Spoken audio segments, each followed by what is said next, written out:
Chers amis dans le Seigneur, vous qui nous écoutez par le moyen de la radio, sur Facebook Live et d'autres plateformes comme la radio web de l'Église de Dieu de la Prophétie Montréal-Nord-Ouest, nous voulons prendre le temps de vous saluer et de vous souhaiter la bienvenue parmi nous. Nous sommes dans un temps de crise et l'Église s'adapte. C'est votre culte de dimanche. Je vous demande non seulement d'être tout oui, mais aussi de participer pleinement de l'adoration, de la louange que nous adressons au Dieu très haut, parce que le Seigneur est là dans notre démarche et le Seigneur aime ceux qui l'adorent, ceux qui le cherchent en esprit et en vérité. Donc nous allons prendre le temps d'ouvrir le service avec cette parole, celle de la chanson Miséricorde, pas fini, compassion, mon Dieu, pas fini. Si vous croyez que la miséricorde de Dieu est encore dans l'air du temps, si vous croyez que cette miséricorde explique votre présence sur terre, alors je vous invite à entonner avec moi là où vous êtes, là où vous nous écoutez depuis les réseaux sociaux, depuis votre radio, depuis votre téléphone cellulaire. Venez adorer le Seigneur avec nous. Alléluia.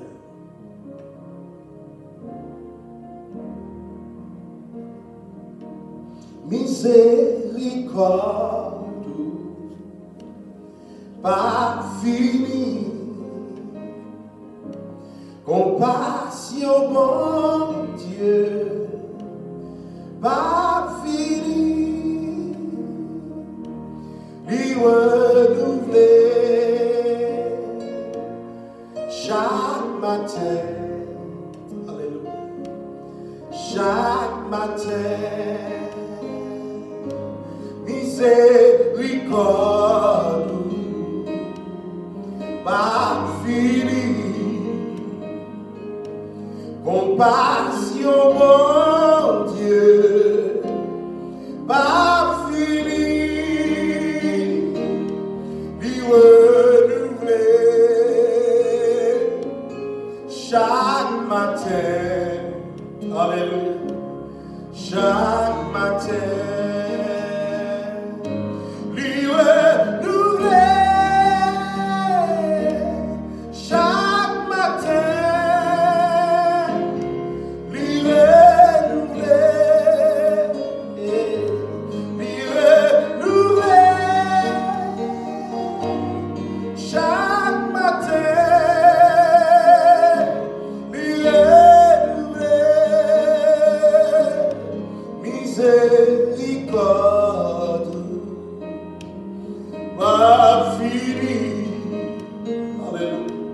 Compassion, mon Dieu, pas fini, lui renouveler chaque matin, chaque matin. Prions le Seigneur, invitons le Seigneur à prendre la première place dans ce culte. Invitons le Seigneur à être celui qui dirige ce culte. Et là où vous êtes, que vous puissiez recevoir toute la grâce, toute la bénédiction du Seigneur. Alléluia. Seigneur, le prophète a dit car les bontés de l'Éternel ne sont pas épuisées, ni ses compassions ne sont pas à leur terme. Elles se renouvellent chaque matin. Et c'est le renouvellement de ta bonté, ô Dieu, qui nous permet d'être ici en ce moment pour participer à ce culte.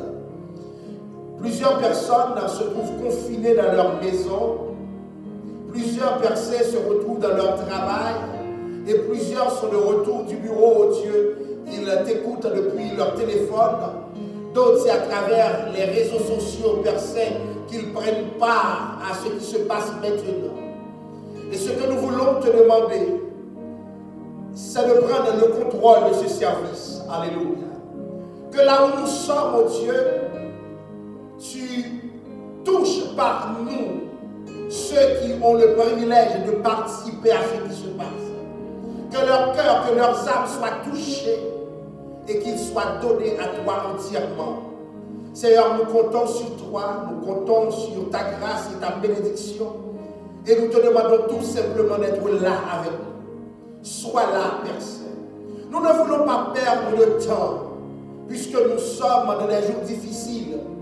Mais nous voulons, Père Saint, nous laisser presser par cette urgence avec laquelle tu motivais la femme samaritaine lorsque tu lui disais, leur vie, elle est déjà venue, où les vrais adorateurs adoreront le Père en esprit et en vérité.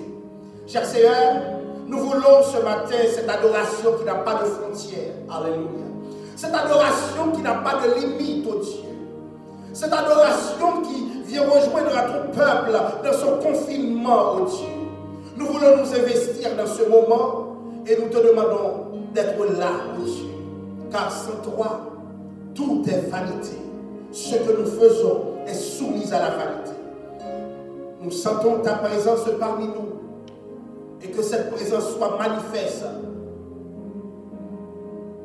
chez tous ceux, Père Saint, qui ont le privilège d'écouter ce culte. C'est au nom de Jésus que nous te prions. À lui la gloire, l'honneur et la louange au siècle des siècles. Amen. Gloire à Dieu. Nous voulons continuer à adorer le Seigneur. Beaucoup de gens, alléluia, éprouvent le désir d'évoquer le Seigneur et de voir le feu du ciel descendre sur leur adoration, sur leur offrande, sur ce qu'ils représentent aujourd'hui. Alléluia. Nous sommes des sacrifices vivants et nous voulons recevoir l'approbation de Dieu. C'est le feu qui descend sur ce que nous sommes. Et je vous invite, là où vous êtes, à entonner avec moi. Lèbrez-les Emmanuel. Quand j'appelle Emmanuel, il m'entend. Quand j'appelle El Shaddai, il m'entend. Quand j'appelle l'Esprit de Dieu, le feu descend. Alléluia. Alléluia. Lèbrez-les Emmanuel, lui ton témoin. Lèbrez-les El Shaddai, pas de danger. Alléluia. Amen. Lèbrez-les Saint-Esprit, tu fais descendre.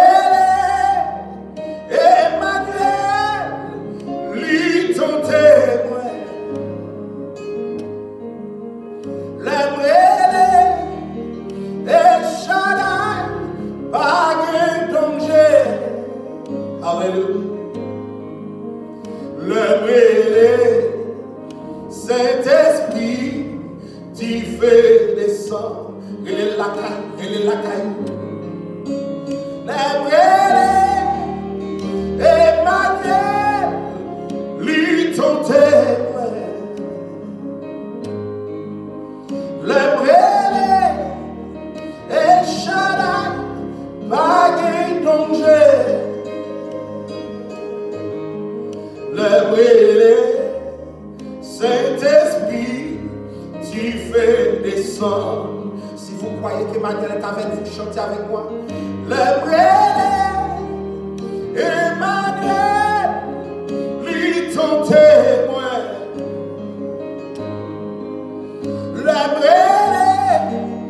El Shaddai, pas de danger. Alléluia. Saint-Esprit, tu fais descendre. Lèbrez-les Saint-Esprit. Lèbrez-les, alléluia. Saint-Esprit, tu fais descendre. Adorez-les Saint-Esprit. Lèbrez-les Saint-Esprit, tu fais descendre. Une dernière fois, lèbrez-les Emmanuel. Lèbrez-les Emmanuel, lui ton témoin. Lèbrez-les El Shaddai, pas de danger. Lèbrez-les Saint-Esprit, tu fais descendre. Alléluia. Nous avons ce matin plusieurs buts de prière que nous aimerions utiliser pendant nos cultes. Nous aimerions prier pour votre vie spirituelle, prier pour les familles, prier pour votre situation économique, prier pour ceux qui ont fait des demandes sur le plan intellectuel, prier pour ceux qui ont des problèmes de santé, prier pour le monde et aussi prier pour notre chère patrie, Haïti. Alors, je vous invite à faire partie de cette prière. Nous allons commencer d'abord pour la vie spirituelle et pour la famille. Il en est qui demandent à avoir une paix intérieure. Il en est qui demandent d'avoir une disposition pour prier. Vous savez, pendant que nous essayons de nous adapter, il en est qui n'arrivent pas à s'accrocher, donc qui veulent une disposition de prière. Il en est qui demandent à la prière pour leur vie spirituelle, mais surtout par rapport à la direction ministérielle qu'ils sont en train de chercher.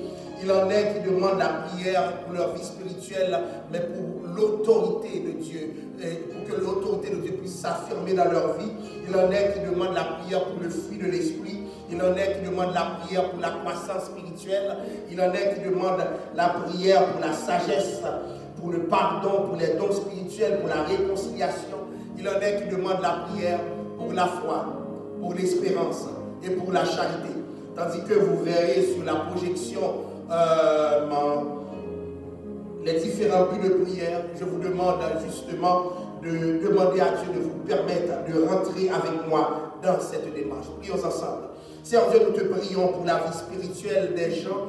Les prières sont variées, les prières sont diverses, mais tu nous écoutes, cher Seigneur.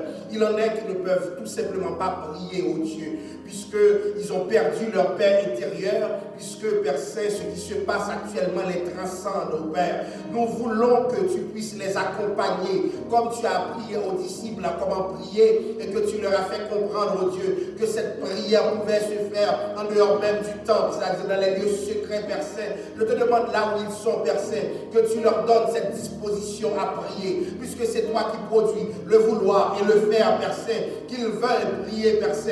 Non seulement qu'ils veulent prier, mais Père Saint, qu'ils prient réellement, oh Dieu, pour que, Père Saint, ils puissent avoir une vie spirituelle féconde, une vie spirituelle que toi-même tu approuves, oh Dieu. Il en est qui ont un problème dans leur vie ministérielle, qui se cherchent, Père Saint. Nombre de pasteurs ne savent pas où donner la tête, comment se prendre, Père Saint, avec cette pandémie qui affecte les colonnes de l'Église, oh Dieu. Cher Seigneur, ce que je te demande en ce moment, c'est que tu te serves d'eux, que tu leur donnes la créativité qu'il faut et qu'ils se ressaisissent afin qu'ils puissent trouver la direction dans leur vie ministérielle, au Père. Il en est qui demandent la puissance, il en est qui demandent l'autorité, Père Saint. Ces chrétiens qui sont faibles, qui ne peuvent pas non seulement prier, Père Saint, mais qui n'ont aucune force devant le mal, qui n'ont aucune force devant le péché. Nous savons, Père Saint, pendant cette période de confinement, beaucoup sont retournés à leurs anciennes habitudes. Beaucoup recommencent, Père Saint, à patauger dans le péché, oh Dieu, puisque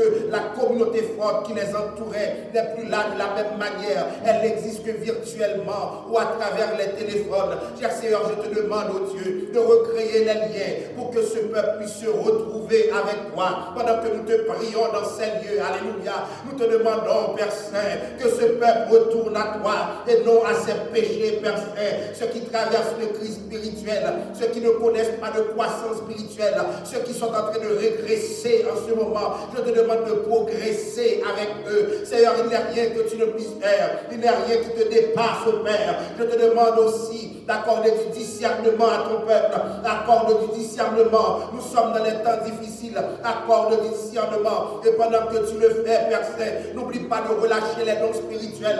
Même à distance, oh Dieu, tu continues d'opérer. Je te demande, oh Père, de relâcher les dons sur ton Église pour que ton peuple puisse avancer, pour que ton peuple puisse aller de l'avant. Cher Seigneur, je te prie pour les différentes familles, oh Dieu. Il en est qui ont nourri des projets de mariage. Oh, cher Seigneur, avec la pandémie, tu sais ce qui se passe. Mais je te demande de prendre le contrôle, oh Dieu. Je te présente les enfants de ces familles. Il en est des enfants qui sont troublés. Il en est des enfants qui sont bouleversés. Il en est des enfants percés qui ont beaucoup de problèmes. Je te demande, oh Dieu, d'accorder ta grâce à ces enfants. Accorde ta grâce à ces enfants, oh Dieu. Pendant que tu touches les enfants, n'oublie pas de toucher également les hommes, les femmes, oh Dieu.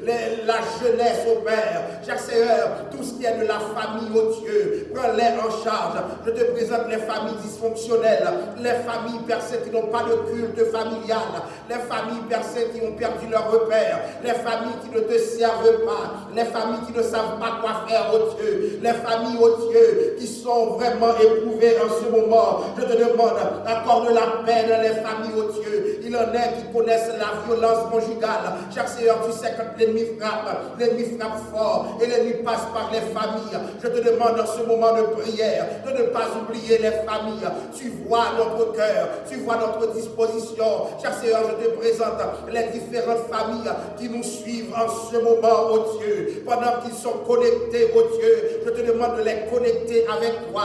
Cher Seigneur, comme tu as dressé pour Jacob une échelle entre le ciel et la terre, je te demande dans chaque maison, dresse une échelle, Père Saint, qui relie le ciel et la maison, oh Dieu. Tu l'as faite pour Jacob. Je te demande, oh Dieu, que Christ soit cette échelle, que Christ soit cette échelle, que Christ soit ce pont, oh Dieu. Le sang de Jésus couvre les familles. Le sang de Jésus couvre les familles. Cher Seigneur, il y a des familles qui sont déboussolées. Il y a des familles qui sont désaxées. Il y a des familles percées où les gens sont étrangers. Il y a des familles qui sont en train de préparer leur divorce. Je te demande, Père Saint, pendant que nous te prions en ce moment, d'aller vers ces familles. Pendant que nous te prions en ce moment, de trouver ces familles et de leur accorder ta grâce, de leur accorder ta bénédiction. Il n'y a rien que tu ne puisses faire. Il n'y a rien qui te dépasse, oh Dieu. Dirige ces familles dans le nom de Jésus. Dans le nom de Jésus. Alléluia. Alléluia. Au nom de Jésus. Gloire à toi, Seigneur. Gloire à toi, Seigneur. Pour ceux qui m'écoutent en ce moment, j'aimerais vous rappeler une chose. C'est que malgré tout, malgré l'épidémie, malgré la pandémie, malgré les problèmes auxquels nous sommes confrontés en ce moment, le Seigneur demeure bon. Et c'est le serviteur de Dieu, la personne du prophète Jérémie, qui arrive en disant dans le livre des Lamentations, le chapitre 3, car les bontés de l'Éternel ne sont pas épuisées, ni ses compassions ne sont pas à leur terme. Je vous invite à adorer avec moi dans ce chant en vous souvenant de la bonté de Dieu, parce que Dieu est bon, Dieu est bon, Dieu est bon. Alléluia. The precious name of God. Hallelujah. Hallelujah. Hallelujah. Hallelujah. Hallelujah. Yeah. Alléluia. Alléluia. Ou bon pour moi. Alléluia. Alléluia. Ou bon pour moi. Conscient, ou bon pour moi, reconnais, ou bon pour moi. Alléluia, alléluia, ou bon pour moi. Alléluia, alléluia. Beaucoup moins conscient, ou beaucoup moins reconnaît, alléluia, ou beaucoup moins. Là vous êtes dans votre maison, alléluia, alléluia, ou beaucoup moins. Alléluia, alléluia, ou beaucoup moins conscient,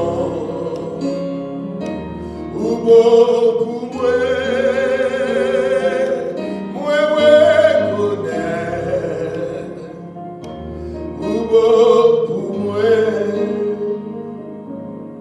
Nous allons faire cette prière pour l'économie des gens. Beaucoup de gens qui nous écoutent en ce moment connaissent déjà leur mise à pied. Beaucoup de gens ont perdu leur emploi. Beaucoup de gens ne peuvent plus aller travailler étant donné cette situation qui est en train de prévaloir. Nous allons prier pour la situation économique. Pourquoi? Parce que même s'il y a crise sur terre, j'ai entendu des annonces qui disent c'est le moment de la récession. Même s'il y a récession, le ciel n'est pas en crise. Et je vais vous inviter à prier Dieu pour ces familles éprouvées, pour ces hommes, ces femmes, ces jeunes qui n'ont plus d'emploi et qui ne savent où donner la tête, ces étudiants qui se demandent mais comment ils vont faire pour payer la session puisqu'ils ont perdu leur emploi. Et aussi pour ceux qui sont en quête de nouvelles opportunités, car même s'il y a crise, ce n'est pas pour tout le monde. Il en est qui aussi connaissent des moments de prospérité. Ce que nous demandons à Dieu, ce que nous allons demander, c'est que le Seigneur accorde sa grâce, c'est que le Seigneur accorde sa bénédiction, c'est que le Seigneur ouvre des portes là où les portes sont fermées. Et au nom de Jésus, que ceux qui cherchent trouvent, que ceux qui frappent se voient ouvert les portes, parce que le Seigneur est Dieu et il est capable. Il est celui qui tient la clé de David, cette clé universelle qui ouvre toutes les portes. Elles vont la voir pour prier. Seigneur, nous venons devant toi en ce moment, dans cet élan de prière, pour te demander, ô Dieu, de prendre en charge la situation économique des gens, ô Dieu. Prends en charge leurs situations économiques. Ce qui se passe n'est pas simple, au Père. Beaucoup d'entre eux ont perdu leur emploi. Beaucoup d'entre eux, Père Saint, ne sont plus capables, oh Dieu. Ils sont découragés. Nous vivons dans une société capitaliste, au Père. Personne emploi veut dire beaucoup. Mais ce que je sais, Père Saint, c'est que tu chemines avec ce peuple. Tu chemines avec ce peuple. Ceux qui ont des blocages économiques en ce moment, je te demande de traverser avec eux. Ceux qui sont, Père Saint, des travailleurs autonomes. Ceux qui sont dans le chômage déguisé. Ceux qui ne savent où donner la tête en ce moment. Je te demande, oh Dieu, de passer et de souffler un vent de paix, un vent d'amour, un vent de compassion, Père Saint. Je te demande de changer la donne pendant que le monde rentre en crise, Père Saint. Que cette crise n'affecte pas leur poche, que cette crise n'affecte pas leur économie, Père Saint. Cher Seigneur, nous savons qu'il en est pour qui les choses ne vont déjà pas bien. Si ça venait, Père Saint, à se détériorer encore, ce sera beaucoup plus grave pour eux. L'impact à Père Saint sera beaucoup plus grave. Certes, nous savons, beaucoup sont malades parce que leur situation économique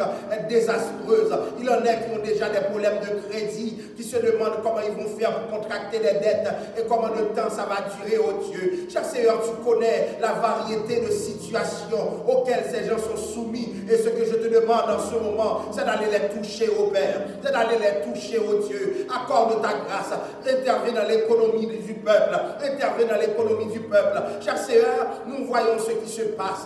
Et Père Saint, il y a une amertume, il y a une frustration chez beaucoup de personnes. Cher Seigneur, en même temps, j'en profite pour te présenter pour ceux qui veulent démarrer en ce moment, que tu leur accordes ta grâce. Ceux qui veulent acheter une maison, Père Saint, ceux qui veulent nourrir certains projets au Père. Cher Seigneur, je te demande de profiter de ce moment pour les élever. Parce que Père Saint, ce n'est pas la situation du pays qui détermine tout au Père. Mais il y a des choses, c'est depuis dans ton éternité, tu les réalises au Père. Cher Seigneur, c'est pour cette raison, l'eau avait choisi la plaine, parce que la plaine était synonyme d'abondance dans sa tête. Abraham a choisi la montagne, et Dieu a béni Abraham depuis la montagne, Père Saint. Pas que la montagne soit plus avantageuse, mais lorsque tu bénis, oh Dieu, c'est toi la source.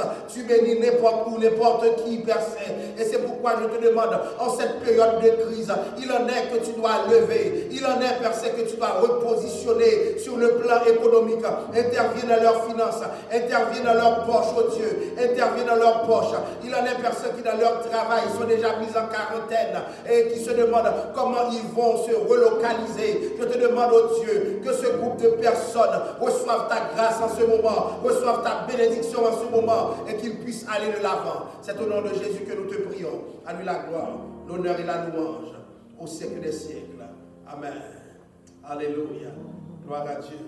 Nous bénissons le Seigneur de cette occasion qui nous donne de pouvoir le chercher.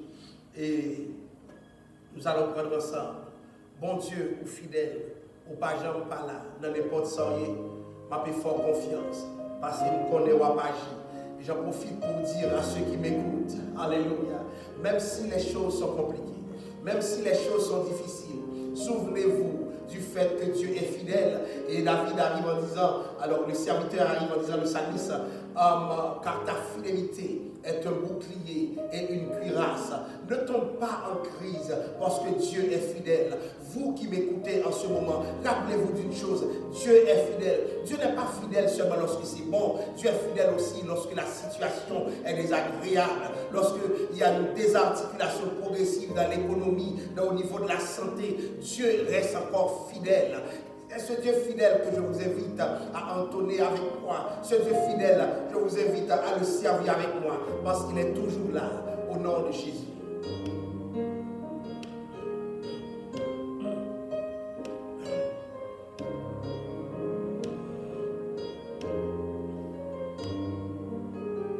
Alléluia. Mon Dieu, ou fidèle, ou pas, j'en parle. Non, n'importe ça, m'a fait faire confiance, et moi connais agir. Bon Dieu, ou fidèle, ou pas, j'en parle. Non, n'importe ça, m'a fait faire confiance, et moi connais agir. Bon Dieu, ou fidèle, ou pas, j'en parle. Non, n'importe ça, m'a fait faire confiance, et moi connais agir. Non, n'importe ça, m'a fait faire confiance, et moi connais agir. Nous allons prendre le temps de prier le Seigneur ensemble. Nous allons prier pour les pasteurs, pour les ministres, pour les diacres, pour les équipes administratives, pour les départements, pour les groupes, pour les chorales. Nous allons prier pour le corps de Christ. Nous allons prier pour les malades, ceux qui sont atteints du coronavirus. Nous allons prier pour ceux qui ont peur, qui sont confinés maintenant, qui sont paniqués. Nous allons prier pour ceux qui sont des professionnels de santé et qui sont à risque. Nous allons prier pour tous les employés de première ligne. Nous allons prier pour la guérison, la restauration. Nous allons prier pour que Dieu protège son peuple. Nous allons prier pour que Dieu freine les taux de mortalité, que ça ne grandisse pas, que Dieu arrête ce taux. Nous savons que Dieu est capable. Il suffit qu'on lui parle, qu'on prie. Nous allons prier aussi pour nos gouvernements, le gouvernement provincial, le gouvernement fédéral. Nous allons prier pour ceux qui prennent des décisions dans ce pays. Nous allons prier aussi pour Haïti, qui souffre en ce moment, puisque beaucoup de gens savent déjà qu'Haïti n'est pas préparé pour ce que nous allons vivre. Nous allons prier pour le monde entier, le Canada, les États-Unis, la France, l'Europe, l'Asie, l'Afrique dans son ensemble, l'Amérique dans son ensemble, tous les continents de la terre, et plus particulièrement ceux qui sont affectés sévèrement par cette pandémie qui se déploie. Nous allons demander à Dieu d'accorder sa grâce.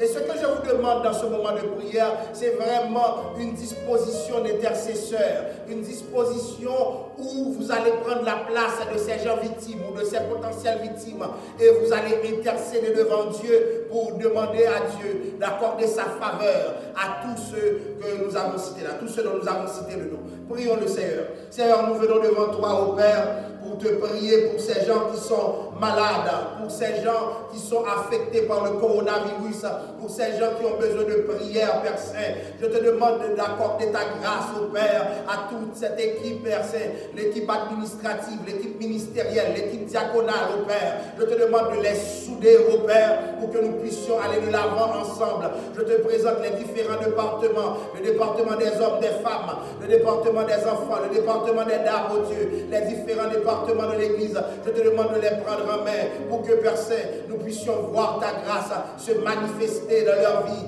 pour que nous puissions voir ta bénédiction se manifester dans leur vie.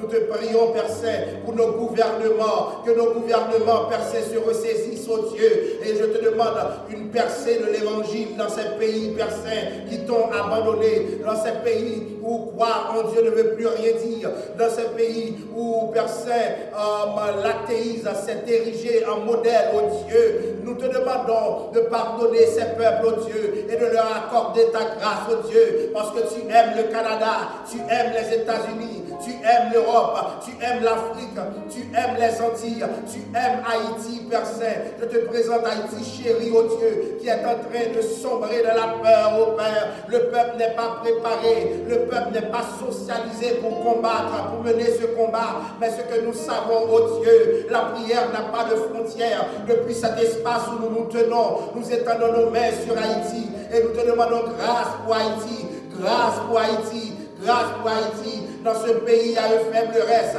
Il y a des gens qui croient encore en toi. Il y a des gens qui attendent à ce que tu donnes ta bénédiction à eux. Je te demande, oh Dieu, de ne pas oublier Haïti. De ne pas oublier Haïti. Haïti a besoin de toi. Les leaders haïtiens ont besoin de toi, Père Saint. Viens accorder ta grâce, oh Dieu. C'est au nom de Jésus que nous te prions. À lui la gloire, l'honneur et la louange au siècle des siècles. Amen. Que la paix du Seigneur soit avec vous. Nous remercions le Seigneur qui nous a permis d'être ici avec nous. Et je vais vous inviter à ouvrir avec moi vos Bibles dans le Psaume, le chapitre 91, le livre des Psaumes, le chapitre 91. C'est un psaume auquel vous êtes sûrement très habitués. Ça fait partie des psaumes auxquels souvent nous donnons lecture dans nos églises. Et je vais vous demander de lire avec moi le psaume 91 partout où vous vous trouvez. Je vous invite à lire avec moi. Celui qui demeure sous l'abri du Très-Haut repose à l'ombre du Tout-Puissant. Je dis à l'Éternel, mon refuge et ma forteresse, mon Dieu en qui je me confie, car c'est lui qui te délivre du filet de l'oiseur, de la peste et de ses ravages. Il te couvrira de ses plumes et tu trouveras un refuge sous ses ailes. Sa fidélité est un bouclier et une cuirasse. Tu ne craindras ni les terreurs de la nuit, ni la flèche qui vole le jour, ni la peste qui marche dans les ténèbres, ni la contagion qui frappe en plein midi. Que 1000 tombent à ton côté et 10 000 à ta droite, tu ne seras pas à terre. De tes yeux seulement, tu regarderas et tu verras la rétribution des méchants. Car tu es mon refuge, ô Éternel, tu fais du Très-Haut ta retraite.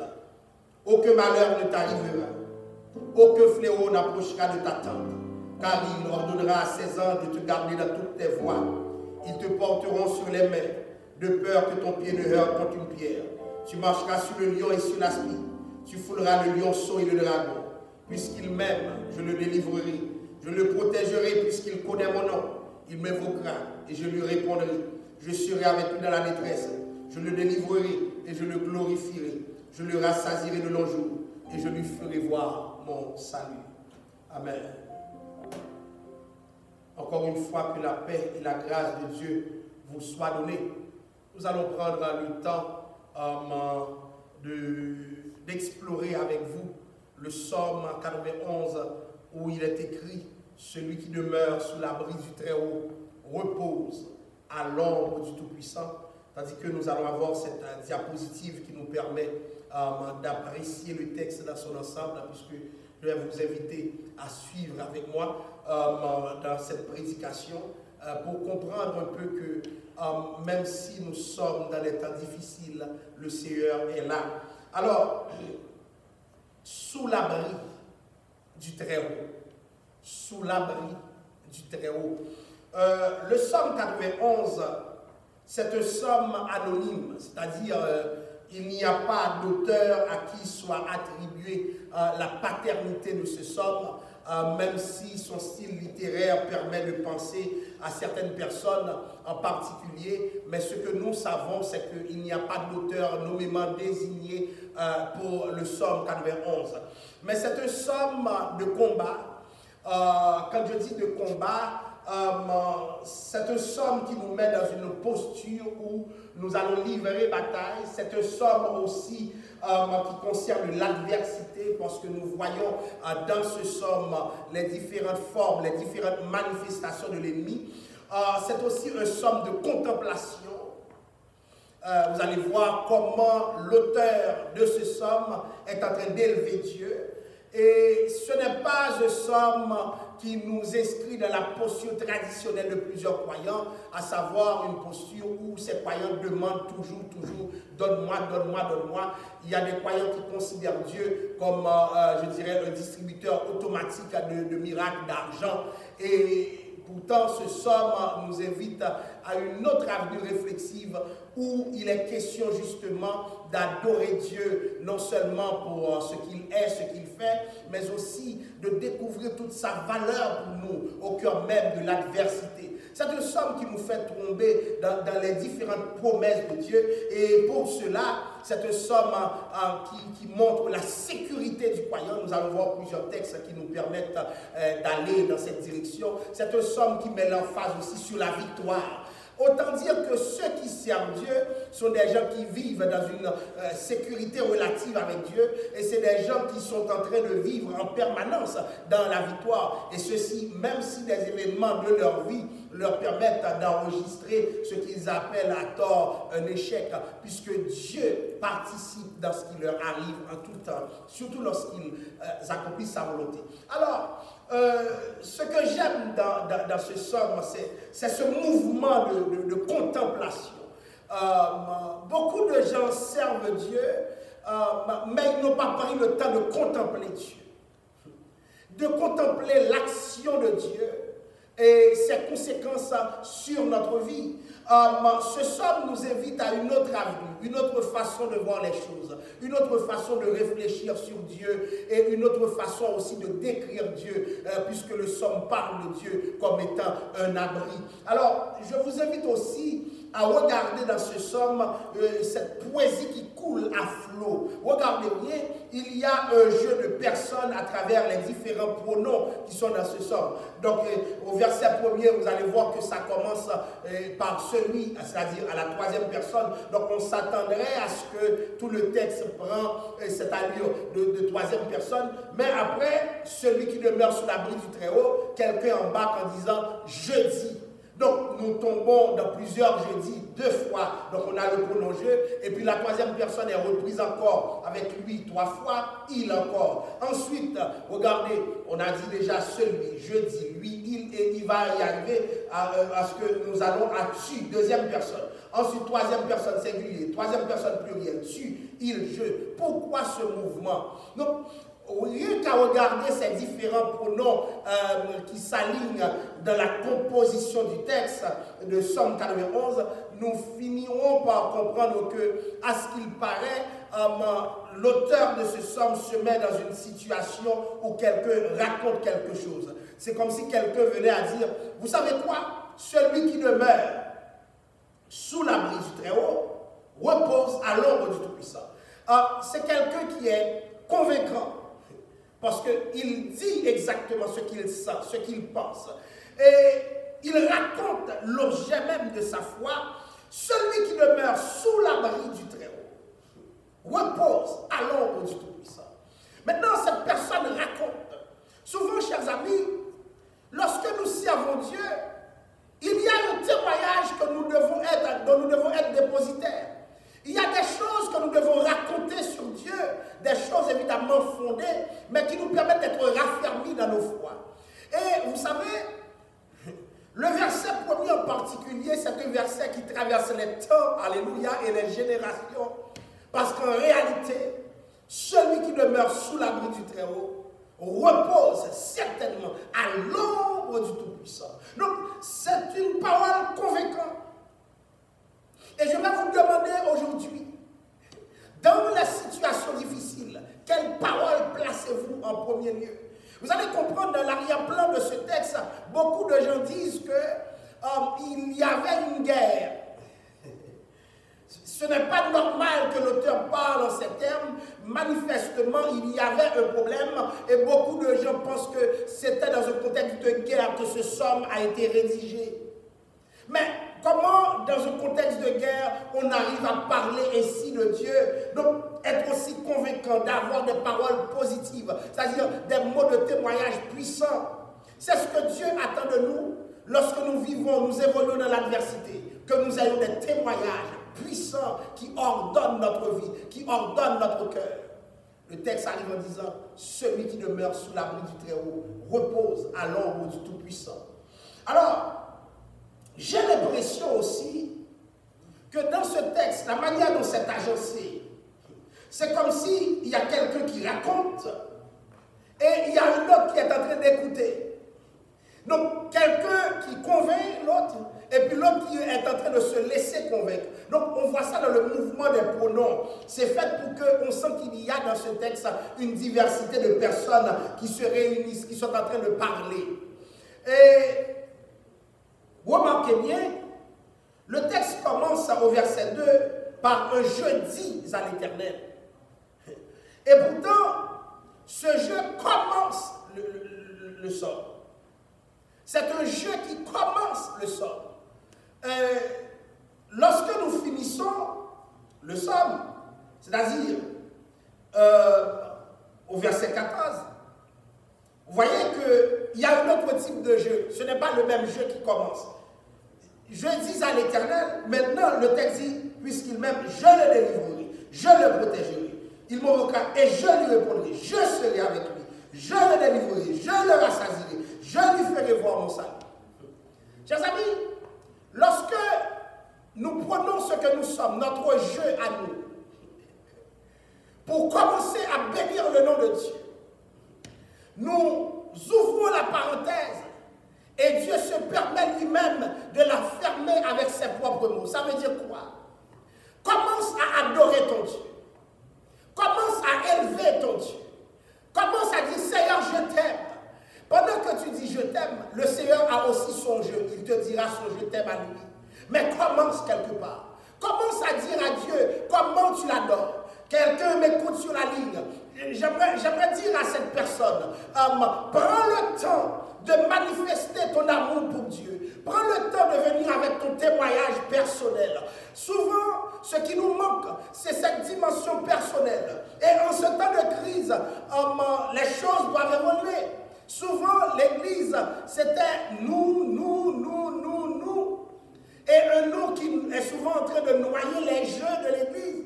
Et ce que Dieu veut, c'est que ton jeu, J-E, s'applique dans l'adoration. Pas parce qu'il y a d'autres, mais parce que toi, tu es là. Dieu a besoin de ton engagement personnel. Alléluia. Ce n'est pas tout le temps que tu as besoin que notre parle. Ce n'est pas tout le temps que tu as besoin que notre place sa parole. Il y a un jeu. Alors, le jeu qui commence n'est pas le jeu qui finit. C'est comme si Dieu prenait le relais. Lorsque l'homme commence à adorer Dieu, tu places un jeu. Dieu lui-même en place 10. Alléluia.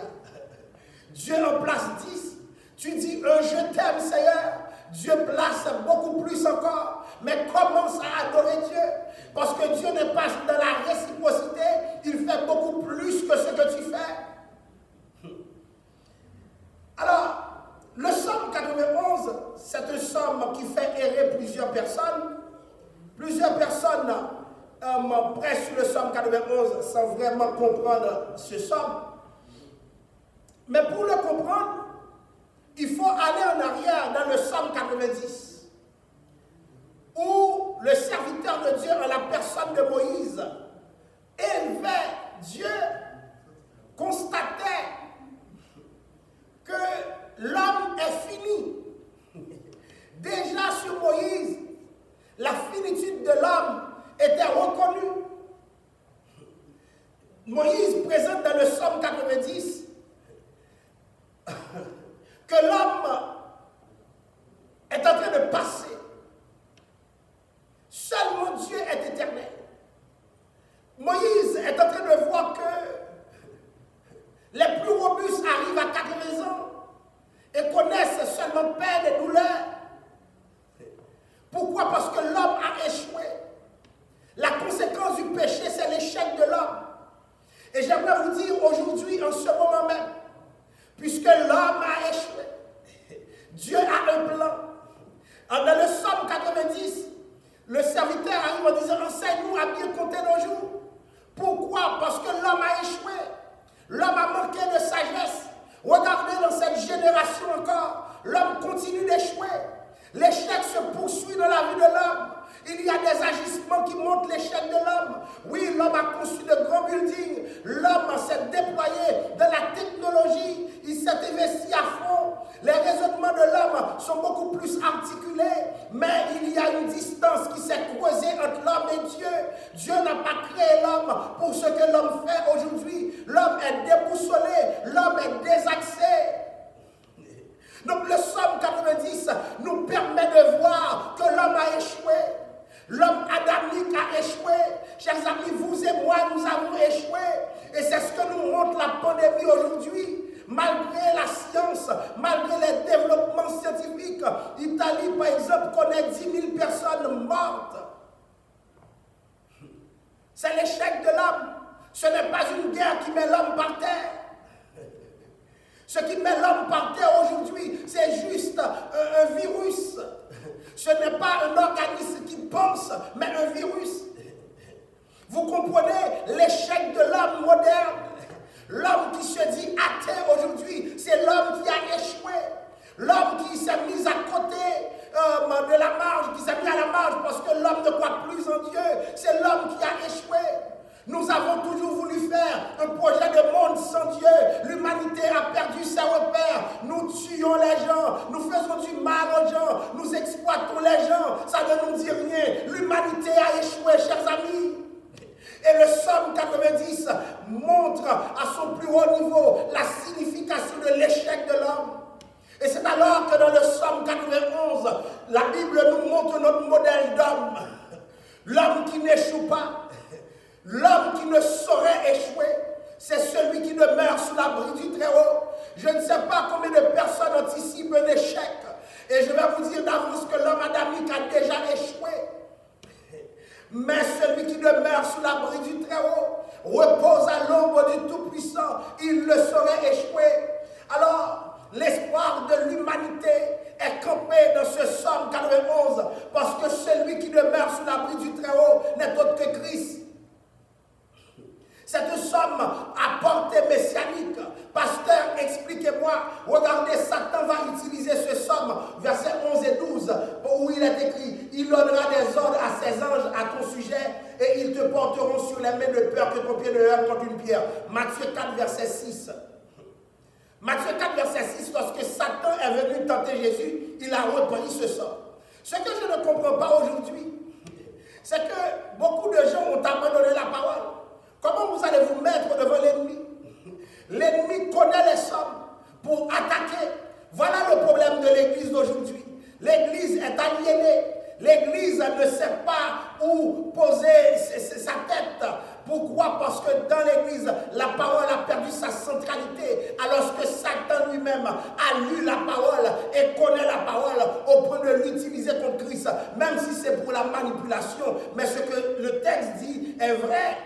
Puisque dans Matthieu 4, verset 6, ce que nous trouvons se retrouve aussi dans Psaume 91, versets 11 et 12. Donc Satan est allé tenter Jésus avec Psaume 91. Pourquoi? Parce que Satan sait très bien que ce texte parlait de Jésus.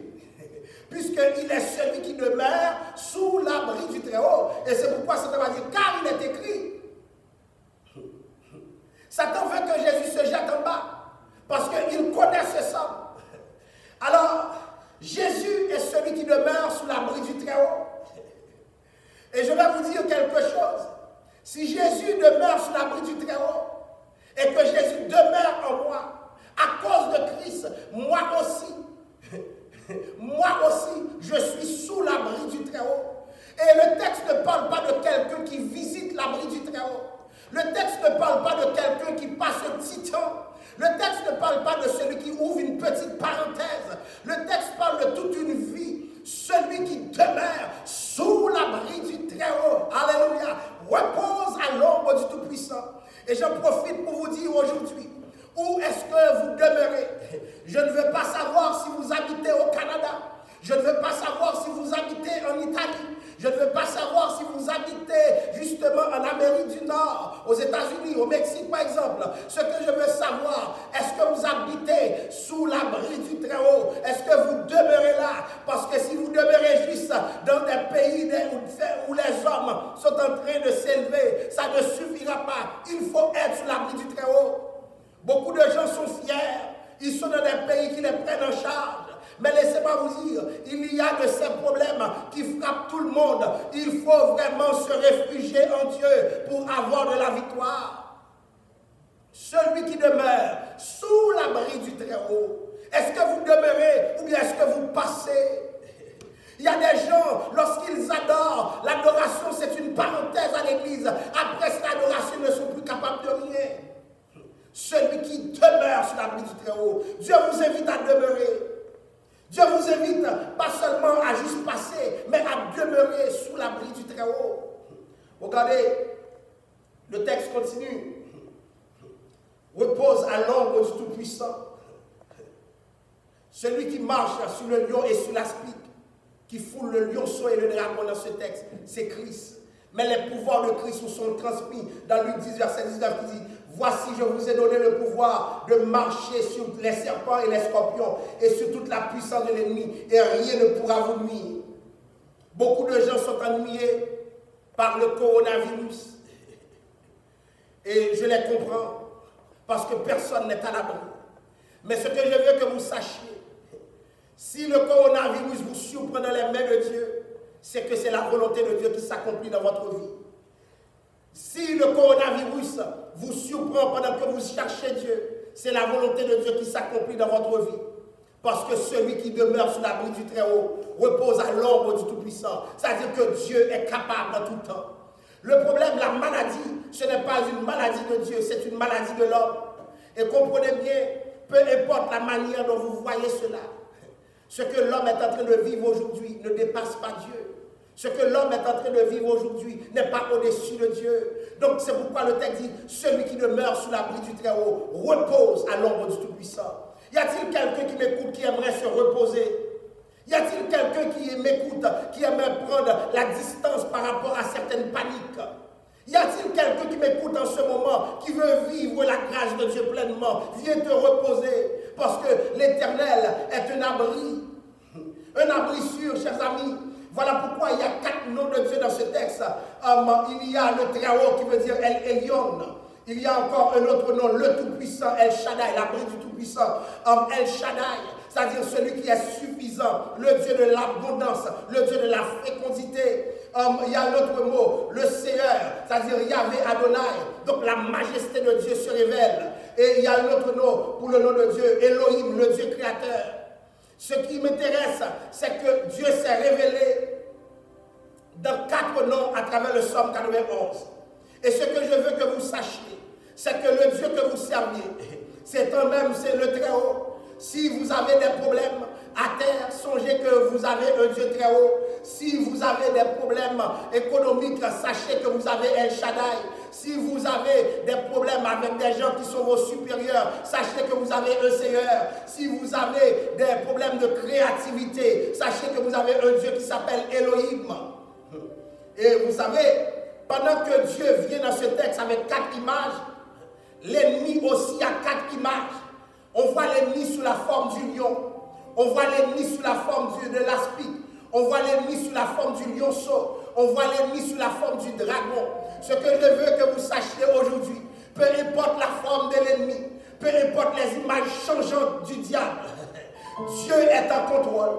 Parce que, chers amis, le lion renvoie à la force. Et je vais vous dire que l'ennemi est fort, mais nous marcherons sous le lion. L'aspic renvoie à la ruse. Mais je veux que vous sachiez, Dieu est en contrôle de la ruse. Si l'ennemi est rusé, Dieu domine la ruse. Et nous avons aussi le lionceau. Lionceau, c'est celui qui est appelé à devenir le lion. Donc il s'adapte. Si l'ennemi s'adapte, Dieu est au-dessus de l'ennemi. Et finalement, nous avons le dragon, le monstre. Mais tout ça s'est foulé aux pieds. Nous vivons des temps difficiles. le Très-Haut peut nous aider parce qu'il est un abri. Il y a le coronavirus, sachez que Dieu est un abri ce matin. Sachez que Dieu est un abri pour ceux qui m'écoutent et qu'il fait soir pour eux. L'abri, c'est individuel. Le refuge, la forteresse. C'est-à-dire, Dieu est à la fois abri, il est à la fois refuge, il est à la fois forteresse. Je vous invite à lire le texte. Il est un nid. La Bible dit, il te couvrira de ses plumes et tu trouveras un refuge sous ses ailes. Dieu est un nid. Ceux qui veulent se cacher sous les bras du Seigneur, Dieu est un nid. Pourquoi tu as des problèmes? Dieu a déjà déployé son aile sur toi. Réfugie-toi dans les bras du Seigneur. Et finalement, nous voyons Dieu sous la forme de la fidélité, qui est un bouclier et une cuirasse. C'est un message contextuel à l'ère du coronavirus. Nous comprenons que beaucoup de gens sont dérangés. Mais n'oubliez pas, sa fidélité est un bouclier et une cuirasse. Pasteur, est-ce que ça veut dire que je ne peux pas être malade? Non. Faites très attention. Si vous êtes imprudent, vous ne vous ferez pas.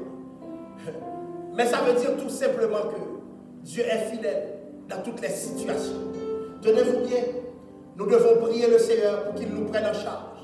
Nous devons prier le Seigneur pour qu'il se révèle à nous, parce qu'il est celui qui demeure sous l'abri du Très-Haut.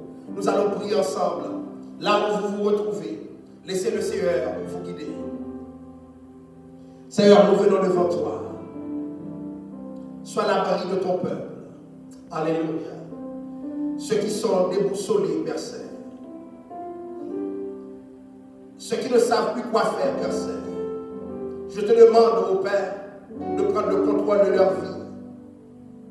Sois leur abri sûr. Il n'y a pas assez de lits pour tous les malades qu'il pourrait y avoir. Mais Père Saint, sois un abri. Sois un abri, Père Saint, contre toutes les flèches de l'ennemi. Contre tout ce qui peut nous arriver. Contre la contagion qui frappe en plein midi. Cher Seigneur, il n'est rien que tu ne puisses faire. Interviens, Père Saint, au nom de Jésus. Alléluia.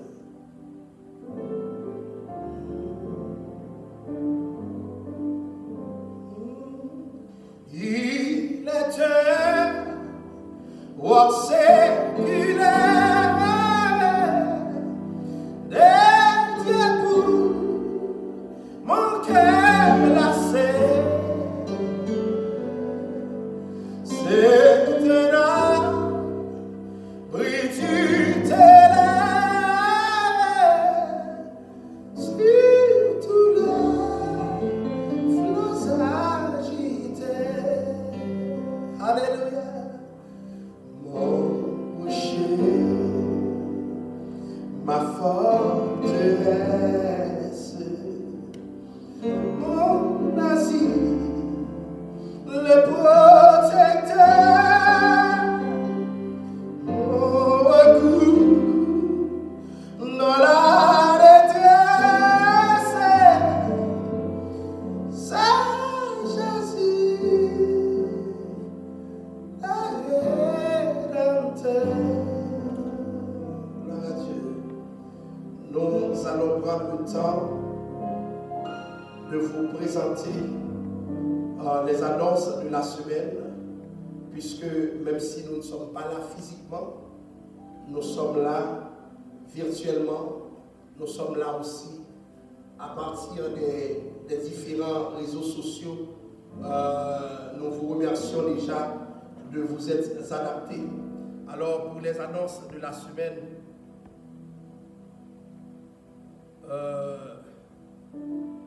nous avons la cellule de prière qui se réunit lundi 30 mars. Le téléphone, c'est le 438 700 267. Excusez-moi. 726 73. 438 700 2673. 438 700 2673. Et le code d'accès est 2.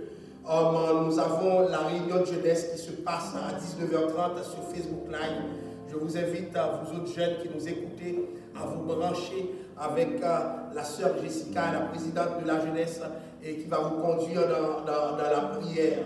Et je sais aussi que ça se passe sur Facebook Live et ça se passe aussi sur Zoom. Téléchargez l'application Zoom pour que vous puissiez les rejoindre. Le service des dames se fait mardi à 19h et encore c'est le même numéro de téléphone, le 438 726 73, code d'accès 2. Le service des dames réunit les dames de l'Église de Dieu de la prophétie Montréal Nord-Ouest. Donc si vous avez du temps, n'oubliez pas, appelez dans ces numéros et rejoignez-vous à la foule pour que nous puissions continuer à communier.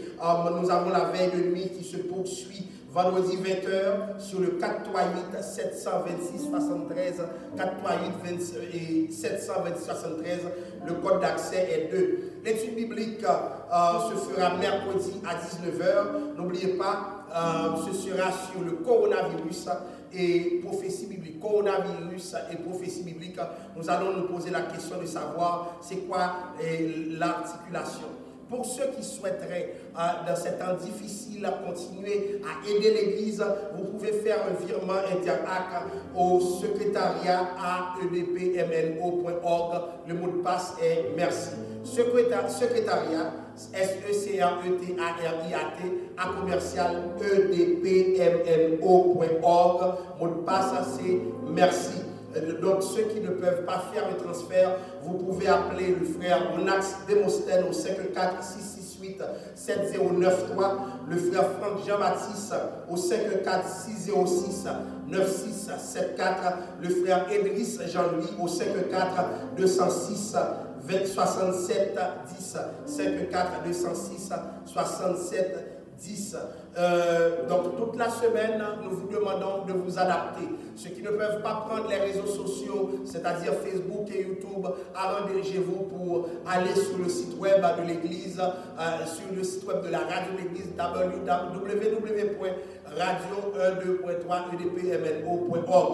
Donc c'est une façon de continuer à communier, continuer à servir Dieu et en même temps, ceux qui souhaitent appeler des gens, je vous demande, ceux qui souhaitent recevoir un appel pour la prière, je vous demande de bien vouloir mettre vos demandes de prière sur la page Facebook ou du moins envoyez-nous un message inbox sur la page Facebook de l'Église de Dieu de la prophétie Montréal Nord-Ouest officielle. Donc si vous mettez sur cette page de vous appeler pour une prière ou si vous nous le voyez par inbox sur la page, il y a plusieurs personnes qui sont disposées à vous appeler. Il y a le ministre Wagner, il y a le pasteur Nikes, il y a le pasteur Frédéric, il y a le frère Tess, et le ministre Tess, excusez-moi, il y a le ministre Smith, il y a la ministre Ketia Massena, il y a le ministre Josué Petit. Donc c'est toute une panoplie de personnes qui sont disposées automatiquement que vous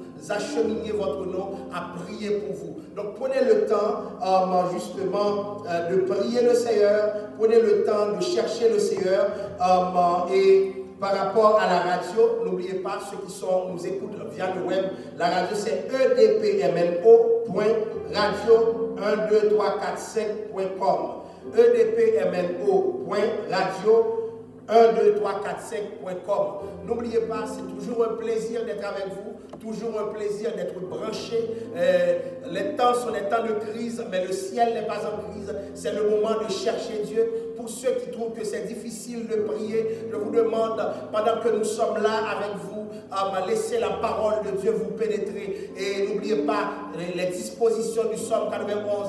Celui qui demeure sous l'abri du Très-Haut repose à l'ombre du Tout-Puissant. Ce qui s'est appliqué à Christ dans la révélation progressive continue aujourd'hui, à cause de Christ, de s'appliquer à nous, parce qu'en Christ, nous sommes sous l'abri du Très-Haut. Donc, c'est le plaisir que nous avons de vivre aujourd'hui pleinement sous la grâce de Dieu. Courbons nos fronts, nous allons prononcer les mots de bénédiction. Tu ne craindras ni les terreurs de la nuit, ni la flèche qui vole le jour, ni la contagion qui frappe en plein midi. Que 1000 tombent à ton côté et 10 000 à ta droite, tu ne seras pas à terre, mais de tes yeux seulement tu regarderas et tu verras la rétribution des méchants. Gloire à Dieu. Que le Seigneur vous bénisse. Passez une bonne semaine sous le regard du Dieu Tout-Puissant. Soyez bénis.